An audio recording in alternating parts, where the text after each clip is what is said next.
अस्सलामुअलैकुम नाजरीन, आप देख रहे हैं JN न्यूज़ और मैं हूं आपकी होस्ट रुबीना चौधरी। सबसे पहले नजर डालते हैं आज की अहम खबरों पर।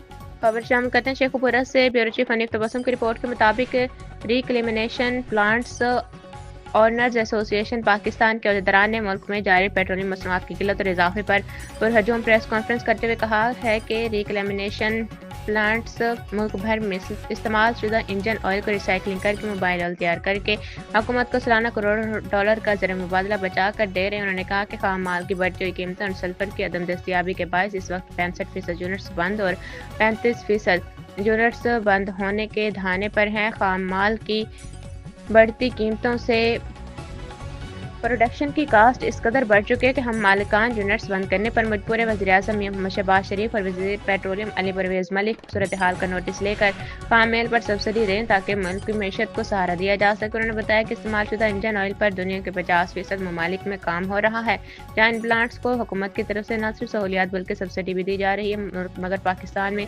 इस्तेमाल शुदा इंजन ऑयल की रिसाइकलिंग के यूनिट्स को किसी किस्म की कोई सहूलत मुयसर नहीं है।